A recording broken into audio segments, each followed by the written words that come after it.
Hosted by Prince Albert, the final day of the Blue Economy and Finance Forum in Monaco closed with leaders pledging their support and calling for global responsibility to protect the oceans. Speaking at the forum, Prince William said the challenge of protecting the world's oceans was like none that we have faced before, and that the clock is ticking. All life on Earth.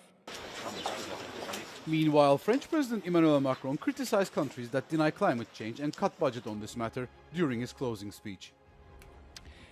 On entend dire qu'au fond, le changement climatique, la menace sur la biodiversité, la question des océans, tout ça, ce serait une affaire d'opinion.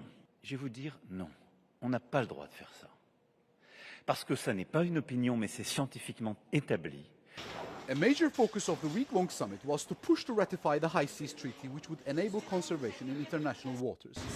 The forum is the precursor to the United Nations Oceans Conference in Nice, where more than 50 world leaders are expected to attend, except the US. Macron said several governments will take strong decisions in the coming days and mobilize the international community. A second wave of Russian shelling on Kyiv on Saturday left at least one person dead and several others wounded. The latest attack brought the death toll to 4 people after Saturday morning's large-scale drone and missile attack killed 3 people and wounded 21 others.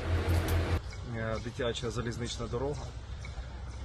Одна людина загинула на місці, жінка, як мінімум 3 людини ще отримали поранення у важкому стані і було госпіталізовано до лікарні. Ukrainian President Volodymyr Zelensky condemns the attacks, urging international partners to hold Russia accountable for the ongoing war efforts. Moscow's increasing bombardments of Ukrainian cities came days after Kyiv embarrassed the Kremlin with a surprising drone attack on military airfields deep inside Russia. The latest escalation in fighting has dampened hopes for peace in the 3.5-year-old war. President Trump is deploying 2,000 National Guard troops to Los Angeles, escalating a standoff with California's state government. The move follows clashes on Saturday between protesters and federal immigration agents in the city of Paramount. Agents in riot gear used tear gas, while some demonstrators threw rocks after a week of immigration sweeps that saw over 100 arrests. California Governor Gavin Newsom accused the federal government of deliberately creating chaos to escalate the situation. On Saturday, President Trump posted that if local leaders fail to control rioters and looters, the federal government will. Defense Secretary Pete Hegseth also threatened to mobilize active-duty Marines. But Los Angeles Mayor Karen Bass insisted state and local authorities had control and the guard was not needed.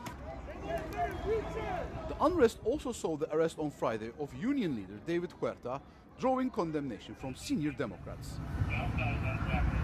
The Trump administration's threats come as the Los Angeles Police Department says protests across the city are now proceeding peacefully. Colombian senator and potential presidential candidate Miguel Uribe Turbay was shot and critically wounded at a campaign rally in Bogota on Saturday. Hospital officials confirmed that the 39-year-old was in critical condition and undergoing emergency surgery. His wife said he's fighting for his life. A 15-year-old boy was arrested at the scene with a firearm in connection with the attack, which wounded 2 others. Colombia's President Gustavo Petro condemned the shooting, cancelled a trip to France, and promised a full investigation. U.S. Secretary of State Marco Rubio called the attack an attempted assassination, while leaders in Chile and Ecuador also condemned the violence. Colombia will hold a presidential election in May 2026, marking the end of Petro's term. Turbay is a conservative politician who comes from a prominent political and public family.